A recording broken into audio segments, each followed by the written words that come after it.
Welcome to Corralling the Chaos podcast, where we talk publicly about the things you're worried about privately. My name is Alea, and I'm your host. This is the event industry podcast for companies and crew, where we're going to dive deep into things like, what does our industry need that it just doesn't have? What are the things you want to know, but you're just too afraid to ask? And what are the biggest opportunities ahead for our industry? We're going to go deep, and nothing is off limits.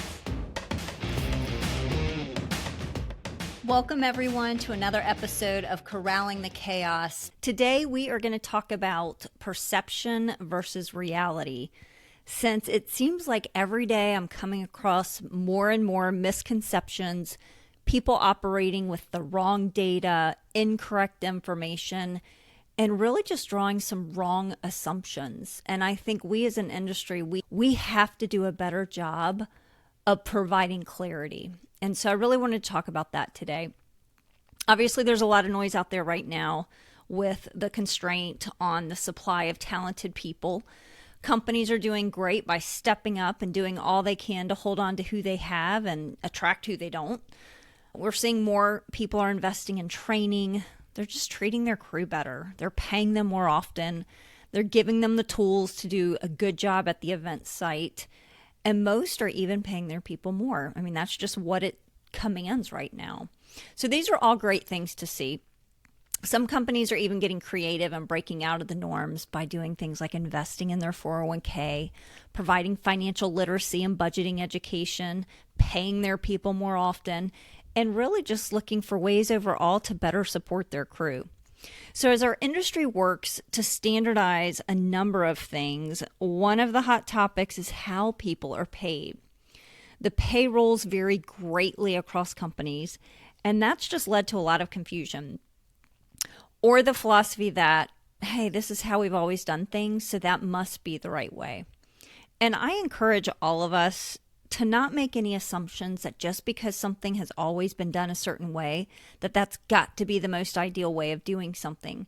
I mean, just because the industry hasn't ever contributed to freelancers' 401k or their retirement, does that mean we shouldn't? Of course not. So we need to be open, think differently. We have a chance to do something different. So it's going to require us to think differently, not rely on all those old assumptions. So one area where there is a disconnect between perception and reality is quite honestly how overtime is paid. So I want to look at daily overtime versus weekly overtime because there's companies that kind of fall into both camps.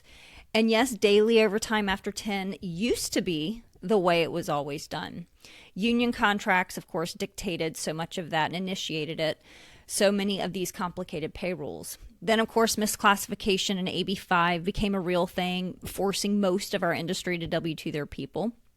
Companies began making the switch as they saw other companies actually go out of business due to the penalties. So the collection of back taxes and penalties, it's just not worth it. So that alone led to a huge shift. Just within the last 10 years, where now more than 80% of our industry W-2s their crew.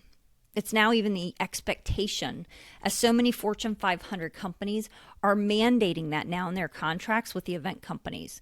They don't want people showing up on show site that don't have guaranteed workers' comp, that aren't paying their payroll taxes, that aren't providing them safe working environments and a level playing field. So these Fortune 500 companies are now saying anybody that touches my show on site where you are directing and controlling the work, they expect them to be W-2. And on a side note, if you haven't made the switch yet, you will have more outside pressure now than ever before. But that's not what we're here to talk about today. So back to the daily versus weekly overtime debate. So daily overtime after 10, of course, used to be the norm. But in California, as we all know, it's now after 8 hours in a day. I mean, is anyone complaining that daily overtime after 10 hours in California is now illegal? Are we saying, hey, that's not how we do things. Don't pay me overtime after 8. It's only after 10. That's the industry norm. No, of course we're not. People love getting overtime after 8 instead of 10. That is now the standard because legislation made it so. So the sooner we get comfortable with some of these mandates and changes, the faster we can progress as an industry. And it doesn't mean we're trying to take money out of your pocket. It doesn't mean it's going to cost you more. It's also now an industry standard for safety protocols to be followed. However, that wasn't always the case or always standard. And at some point, we just have to decide to do what is right and forget the way it's always been done. Case in point on how perceptions can sometimes be so different from reality when it comes to paying daily overtime versus weekly.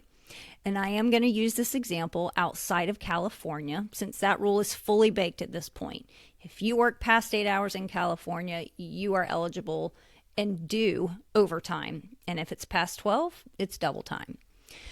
So the case in point, one of our crew this week had an interesting revelation.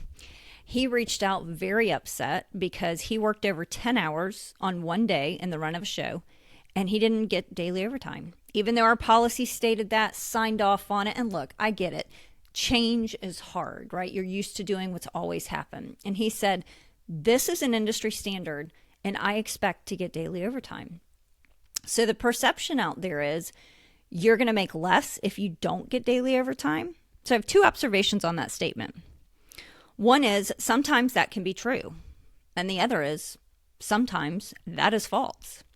And as anyone new to the industry learns so quickly, the answer to most things around here is it depends. I feel like that is the standard non-answer all the time.